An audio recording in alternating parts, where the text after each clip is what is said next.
आपके साथ। नमस्कार। वृंदावन विकास प्राधिकरण की 100वीं महत्वपूर्ण बोर्ड बैठक में 2031 का मास्टर प्लान स्वीकृत कर दिया गया है।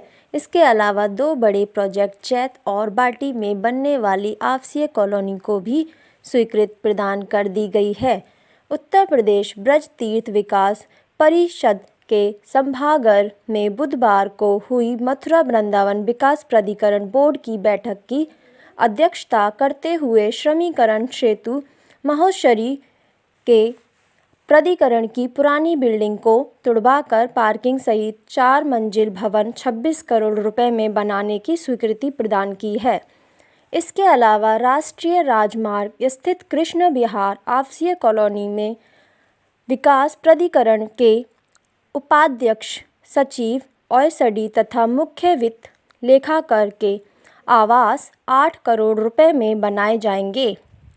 वहीं 4 पेट्रोल पंप, 1 इंटर कॉलेज को भी निर्माण हेतु विशेष अधिकार के तहत अनुमति प्रदान कर दी गई है।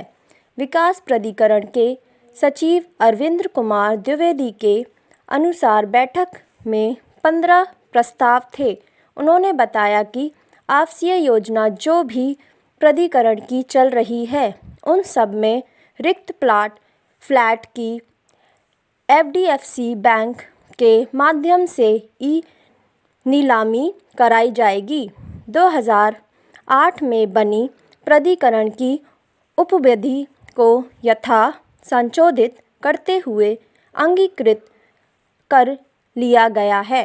कई घंटे चली इस बैठक में प्राधिकरण के उपाध्यक्ष नरेंद्र प्रताप, जिला अधिकारी शैलेंद्र कुमार सिंह, मथुरा वृंदावन नगर निगम के नगर आयुक्त संचौक चौधरी, सचिव अरविंद कुमार द्विवेदी और एसडी प्रसून त्रिवेदी के अलावा बोर्ड सदस्य नवीन मित्तल, डॉक्टर DN गौतम आदि मौजूद रहे। देखिए, आज की बोर्ड बैठक में सबसे महत्वपूर्ण चीज ये रही है कि बहुत लंबे समय से मथुरा वृंदावन क्षेत्र का जो नया मास्टर प्लान बनना है वो काफी स्टेजेस से होते हुए शासन और MBDA के बीच में चल रहा था।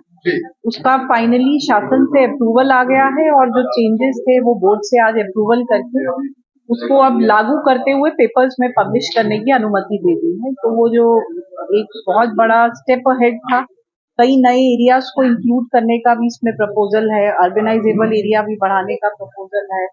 जो एरियाज पहले छूटे हुए थे मास्टर प्लान में, कृषि में थे या नॉन अर्बनाइजेबल में थे, इस तरह की बहुत सारी नई चीजों को सम्मिलित करते हुए नया मास्टर प्लान जो है वो लागू करने का निर्णय लिया गया। दूसरा जो महत्वपूर्ण निर्णय है, यहाँ पे जो लैंड बैंक बढ़ाने के दृष्टिगत 3 योजनाएं MBDA ने शासन को भेजी थी, जिसमें एक छाता की, बरसाना की और फरे की थी।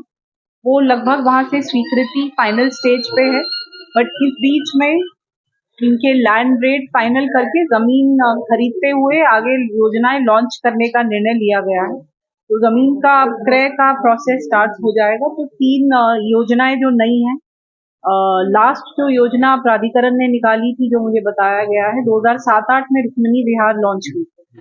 उसके बाद से MBDA में प्राधिकरण का कोई नया प्रोजेक्ट नहीं आया था। तो अब ये 3 योजनाएं हैं जहां पे लैंड खरीदी जाएगी और तीनों ही बड़ी अच्छी जगहें हैं जहां हम लोग आगे आने वाले समय में हाउसिंग, कमर्शियल और विभिन्न जो अवस्थापना सुविधाएं हैं, सामुदायिक सुविधाएं हैं, उनके साथ ये तीनों योजनाओं का लैंड का परचेज शुरू करेंगे। दूसरा, इसी से जुड़ा हुआ जो 2 नए लैंड पार्सल लैंड पूलिंग में पहली बार लिए गए, जैत में और हनुमत वाटी में लिए गए, उनको भी लैंड का लेआउट पहले सैंक्शन कर दिया था।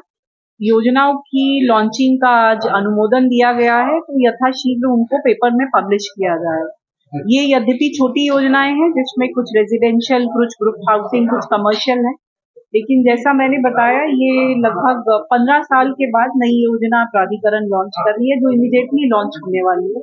जो बाकी 3 योजनाएं जो शासन से स्वीकृत हो रही है, जिसमें शासन से धनराशि सब्सिडी के फॉर्म में भी मिलनी आगे संभावित है, वो अभी 1-1.5 महीना लगेगा, लैंड परचेज होगी उसके बाद होगी, बट ये तीनों इमीडिएटली लॉन्च हो जाएगी।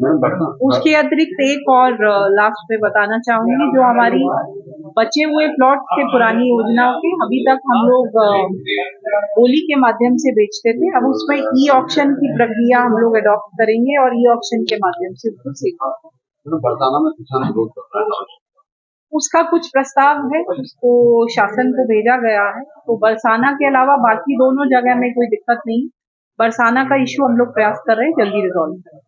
मैडम वृंदावन कॉरिडोर में जो क्या उसमें जो माननीय उच्च न्यायालय का निर्देश आया है, वो उसके परिप्रेक्ष्य में उसको एग्जामिन किया जा रहा है। देखिए उसमें यथाशीघ्र निर्णय होगा।